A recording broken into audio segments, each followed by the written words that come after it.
Hi, my name's Greg Hargarten. I paint with a group of plein air artists called the Men Who Paint. In today's episode, we'll travel to Saskatchewan's first national park to paint at the Kingmere River. If you haven't already, hit the subscribe button and click the bell so you'll be notified when new videos are posted.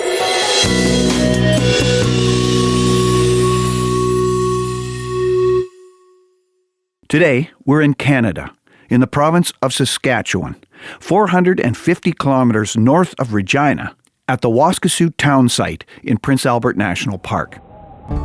We're up early and traveling northwest on Highway 264 to Kingsmere Road and then on to the Kingmere River. The Kingmere River is about 30 minutes from the town site and connects Waskesiu Lake to Kingsmere Lake. It has a boat launch and is the trailhead for several hikes, including one of the park's most popular, the hike to Grey Owl's cabin. Grey Owl, originally named Archibald Stanfield Bellany, was a fascinating figure in Canadian history. Born in England in 1888, Grey Owl later became known as an acclaimed conservationist and writer. His connection to Prince Albert National Park played a significant role in shaping his life and conservation legacy. Soon, we're at the river and the trailhead to Grey Owl's cabin on Adjuan Lake. It's 17 kilometers to the cabin, but today we're hiking to the rail portage area that is only about a kilometer away. It's a beautiful forest hike with a few vantage points of the river along the way.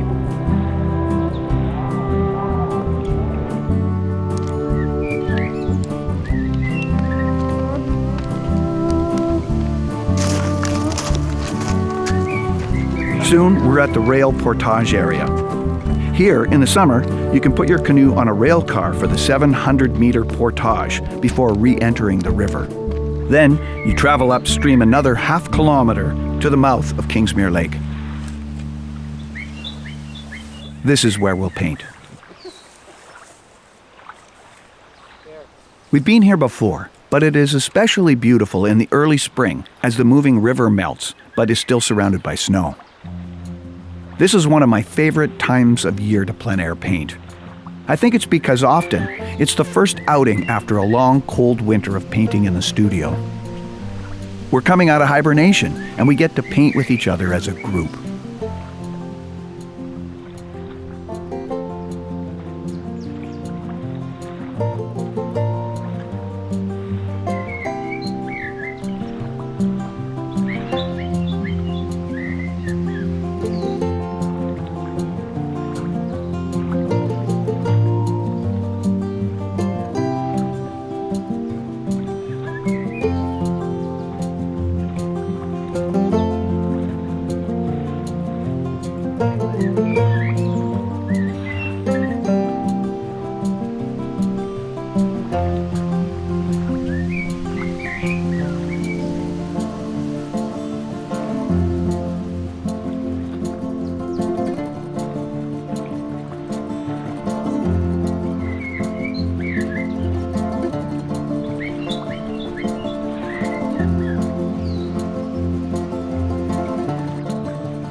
Grail's early life was marked by a sense of adventure and deep affinity for nature.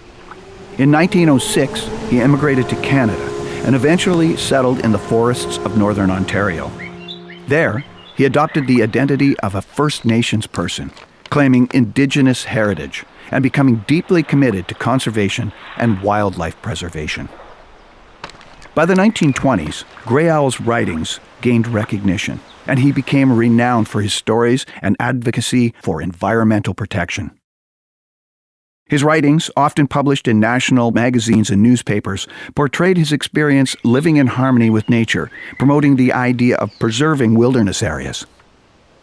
In 1931, Grey Owl's connection to Prince Albert National Park began when he was invited to visit by the Canadian National Parks Branch. He was appointed as the park's caretaker, with responsibilities that included monitoring wildlife, assisting park management, and educating visitors about the importance of environmental stewardship. Grey Owl's tenure at Prince Albert National Park allowed him to carry out his conservation efforts on a larger scale, and he gained international fame through his wildlife films, writings, and lecture tours. He actively promoted the protection of beavers, which had been hunted extensively for their fur, and implemented conservation measures to ensure their survival. His work with beavers gained international attention as he successfully rehabilitated orphaned beavers and established a beaver lodge within the park. His cabin on Adjuan Lake was constructed in 1932 and actually overhangs the lake to allow beaver access. The cabin is a symbol of Grey Owl's fame. It was a well-known attraction for park visitors during his tenure.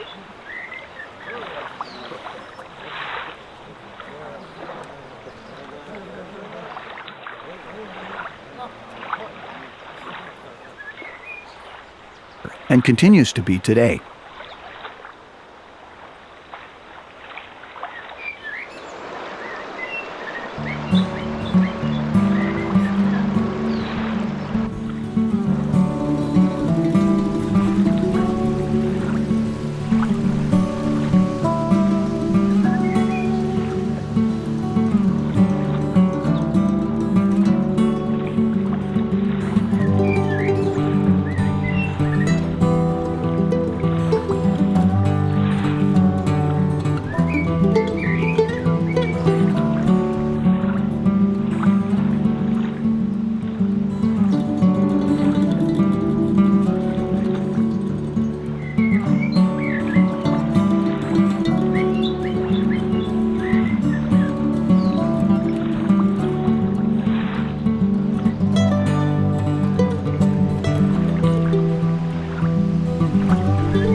Cam hears a noise in the bush behind us. When we're out in the forest, there is always, in the back of our minds, the awareness of bears. We've seen many over the years, and we do carry bear spray. But sometimes when you're focused on the painting, you forget to look around. The same thing, and I stopped and talked to him one year and saying, funny how I've been out here all these years and never seen a bear, blah, blah, blah. And then that day on the Narrows Road when I'm painting, 3 of them go right by me. But they said the same thing.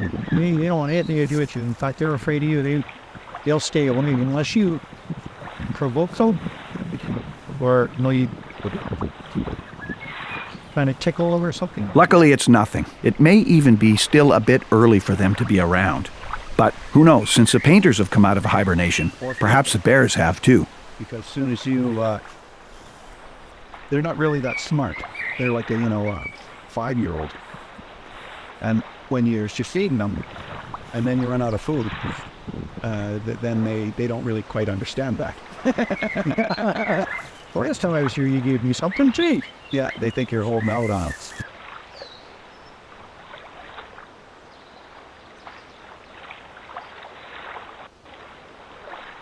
Grael's true identity as a non-Indigenous individual was revealed in 1936 and initially caused public controversy.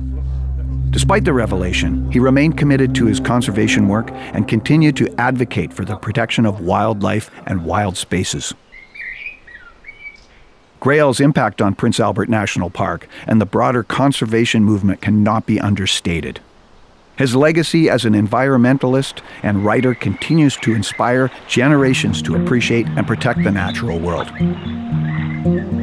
Prince Albert National Park remains a testament to Grael's vision and stands as a symbol of the ongoing need to preserve and cherish our natural heritage and to strive for a better coexistence between humans and the environment.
Thanks for watching.